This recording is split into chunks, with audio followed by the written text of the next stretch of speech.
Dear Dharma friends, hello everyone. Welcome to this episode of the podcast provided by the Buddha's Practice Incorporated of Australia. Today, let us explore the sevenfold inquiry into the mind from the Shurangama Sutra.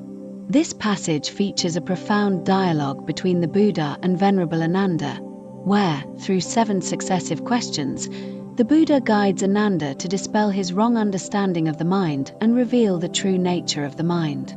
With a respectful heart, let us follow the Buddha's teachings to realize where the true mind resides. 1. The origin of the Shurangama Dharma assembly. The Shurangama Sutra begins with the circumstances surrounding Venerable Ananda. The Buddha emitted 100 jewel radiance from the crown of his head, manifesting a divine mantra. He dispatched Manjusri Bodhisattva to wield the mantra for protection, ultimately bringing Ananda and Matanji's daughter back to the Buddha's presence. As a result, Ananda asked the Buddha, "How do the Tathagatas of the 10 directions attain bodhi? What is the initial expedient means of practice? In other words, what kind of mind should be used as the first step toward becoming a Buddha?"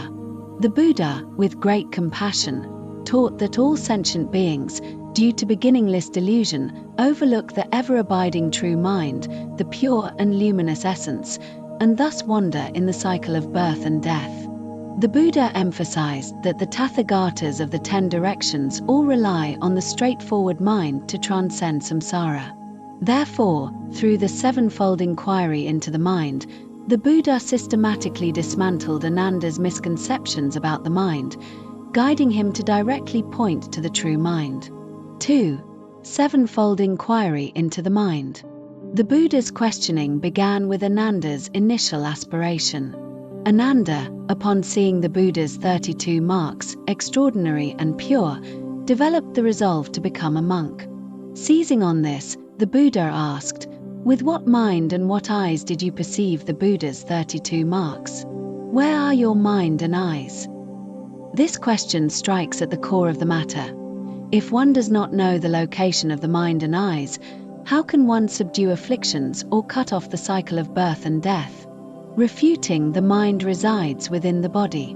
Ananda initially believed that the knowing and perceiving mind resides within the body, with the eyes located on the face, perceiving external objects through them. The Buddha incisively pointed out, if the mind is within the body, it should first be aware of the internal organs, such as the 5 viscera and 6 bowels. If it cannot even know what is inside the body, how could it know what is outside? The Buddha refuted this with logic. Since the mind is said to know everything clearly, if it were inside the body, it should first see the inside before seeing the outside. Since you cannot see inside the body, how could the mind be within it? Thus, the notion that the mind resides within the body was refuted. Refuting the mind resides outside the body. Upon hearing the Buddha's teaching, Ananda shifted to the view that the mind resides outside the body. If the mind were outside the body, it should only perceive what is external and not what is internal. The Buddha countered with a question.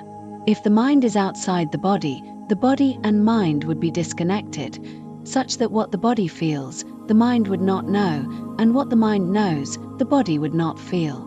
However, when the Buddha displayed his golden arm, Ananda's eyes saw it, and his mind could discern it. This shows that the body and mind are interconnected and not separate. If the mind were outside the body, how could it know things in tandem with the body? Thus, the notion that the mind resides outside the body was refuted. Refuting the mind resides in the eye faculty. Ananda further speculated that if the mind is neither inside nor outside the body, perhaps it lurks within the eye faculty, like wearing crystal glasses, perceiving and discerning along with the eyes without obstructing vision. The Buddha used the analogy of crystal glasses to counter. If someone wears crystal glasses to view mountains and rivers, they would see the glasses themselves. If the mind were lurking in the eye faculty, when you see mountains and rivers, you should also see the eyes themselves.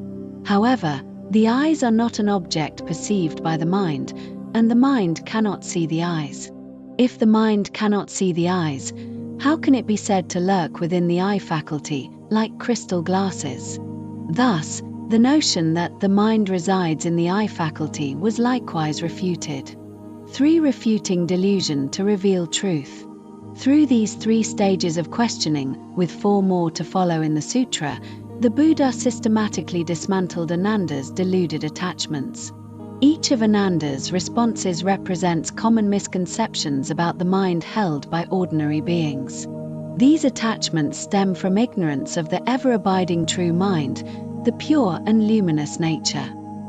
The Buddha did not directly tell Ananda where the mind is, but instead used logic and analogies to guide Ananda toward self-realization. The true mind is not confined to any fixed location.